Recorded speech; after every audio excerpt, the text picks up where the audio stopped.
Assalamualaikum Abah. Saya Aisyah dari Semarang. Eh, saya mungkin lebih ke mengeluh. Tadi sebenarnya saya sudah sangat terbantu oleh panitia untuk masuk dari registrasi ke belakang.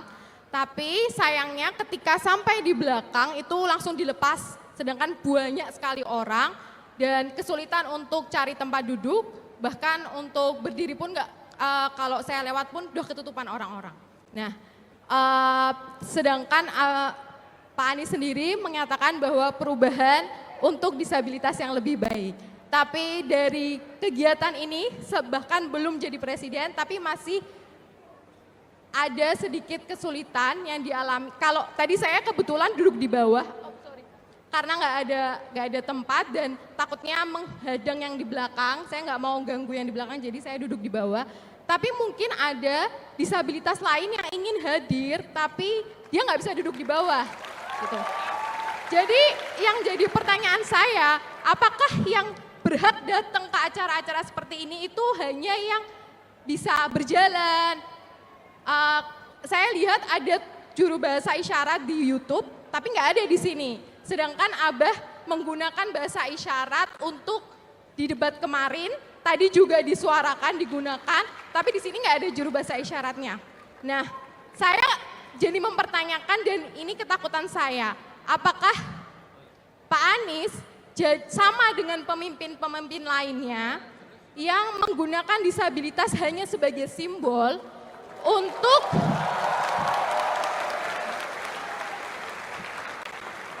menarik simpati orang-orang, menjual disabilitas, menjadikan sebagai komoditas, supaya orang-orang memilih orang pemimpin tersebut. Itu pertanyaan, itu keluhan, bukan pertanyaan Pak.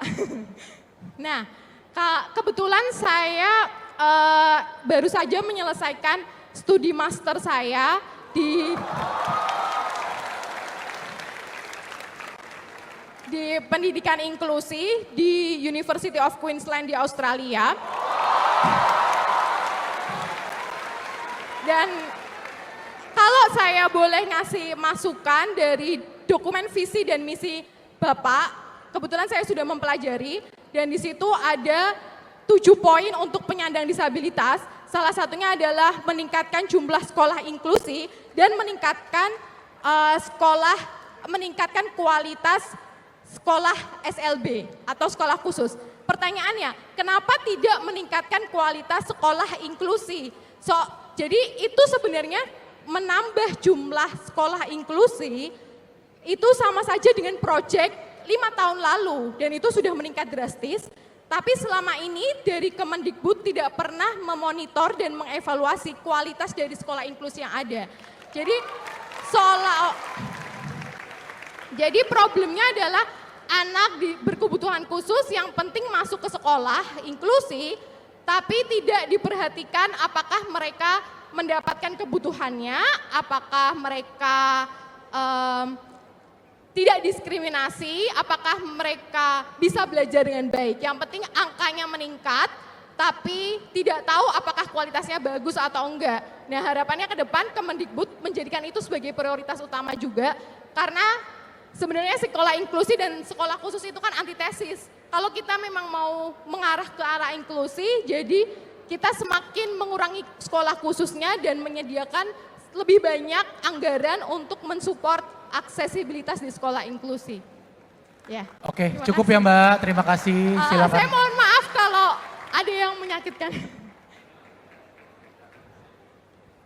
Udah biasa didesak. Sebentar Pak. Ada titipan pertanyaan dari sepupu saya yang menemani ke sini. Soalnya kalau nggak ada beliau nggak bisa ke sini saya. Iya, tapi cukup Mbak aja ya. Kita kasih kesempatan untuk teman-teman yang lain. Mohon maaf Mbak ya. Oke, silakan Pak Anies. Ya, gini. Pertama tentang isu disabilitas. Jadi seperti kita lihat di sini. Kalau kita tidak membereskan akar masalahnya, gejalanya akan ada terus. Gejalanya seperti Anda mengalami kesulitan, itu gejala. Akar masalahnya gedung ini tidak pernah didesain untuk bisa menampung penyandang disabilitas dari awal, to begin with. Sehingga ketika kita bicara penempatan posisi, Anda juga kerepotan. Lalu apa yang kami kerjakan? Ini contoh, saya bicara penyandang disabilitas bukan karena pilpres, kita kerjakan karena itu komitmen kemanusiaan yang sudah dilakukan sejak zaman ketika masih bertugas di Kementerian Pendidikan dan Kebudayaan. Jalani terus nih. Lalu semua bangunan baru yang dikerjakan milik pemerintah di Jakarta harus ramah penyandang disabilitas. Yang baru, yang lama secara bertahap dilakukan koreksi. Kalau Anda datang ke Jakarta International Stadium, mudah-mudahan nanti datang tanggal 10, nanti Anda akan menyaksikan bahwa ada tempat-tempat khusus. Jadi seperti Ibu Aisyah, kalau nanti datang ke sana, Ibu tidak akan mengalami kesulitan untuk, saya menghormati Anda, saya sebutnya Ibu aja. Jadi Ibu nggak akan mengalami kesulitan untuk nanti mencari tempat yang tempatnya di depan. Kenapa? Karena untuk kursi roda sudah disiapkan. Untuk kursi roda sudah disiapkan. Jadi datang itu sudah ada rutenya, sudah ada tempatnya yang tidak akan terhalangi. Itu yang saya maksud tadi. Selama akar masalahnya tidak diselesaikan, kita akan ketemu gejala-gejala. Yang tadi Anda rasakan itu gejalanya, simptomnya. Tapi root masalahnya itu harus dibereskan. Gitu ya, pertama.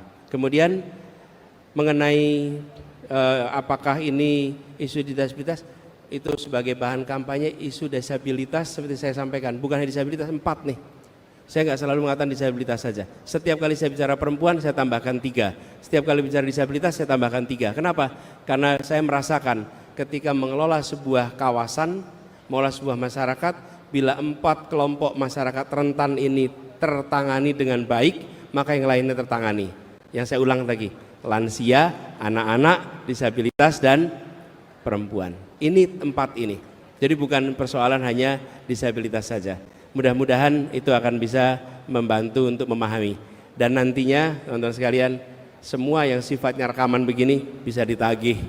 Lebih enak janjinya pakai tulisan. Kalau janjinya pakai rekaman itu bisa ditagih. Bisa ditagih, dan itulah bagian dari komitmen. Kenapa kita memilih untuk terbuka begini? Supaya kita ke depan bisa saling mempertanggungjawabkan apa yang kita rencanakan sebagai kerja bersama sebuah masyarakat. Gitu ya, Bu. Kemudian soal sekolah inklusi, sekolah khusus. Jadi kami melihat ada range yang disebut sebagai kebutuhan khusus sebagai disabilitas atau difabel, itu tidak kategorikal tapi range.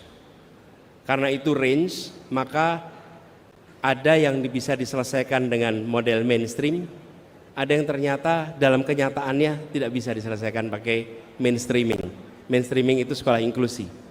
Nah, tidak pakai mainstreaming dibutuhkan tempat khusus. Kenapa? Karena ketika sampai pada penyandang disabilitas, tidak bisa kita katakan kategorinya 2, itu range-nya bisa banyak. Ada yang memiliki ketergantungan yang sangat tinggi, ada yang memiliki ketergantungan yang relatif rendah. Berhadapan dengan range itu, maka kita memiliki opsi. Dengan ada opsi itu, maka kita bisa mengeksersis. Ada tempat yang khusus disiapkan, tapi juga yang bisa pola mainstreaming. Tapi intinya, negara hadir menyelesaikan sesuai kebutuhan. Bukan negara sekedar membuat karena untuk memenuhi kebutuhan RPJPP atau RPJMN. Tapi kebutuhan, bila ternyata yang dibutuhkan lebih banyak inklusi, ya kerjakan inklusi. Tapi bila ternyata di dalam kenyataan yang dibutuhkan tidak, ya itu kita kerjakan. Begitu ya jawabnya. Terima kasih. Baik, terima kasih Pak Anies atas jawabannya. Mbak, tadi mikrofonnya udah, udah diambil ya. Oke, lanjut Masnya. Silakan berdiri, mendekat ke Pak Anies. Singkat, padat, jelas ya, sesuai janjinya tadi. Oke, lanjut. Oh, langsung bertiga katanya. Silakan Mbaknya juga, Masnya, yuk. Iya, langsung bertiga Pak, ini. Wah. Assalamualaikum warahmatullahi wabarakatuh. Perkenalkan Abah, nama saya Zaki. Saya di sini mewakilkan suara. Download Tribun X sekarang.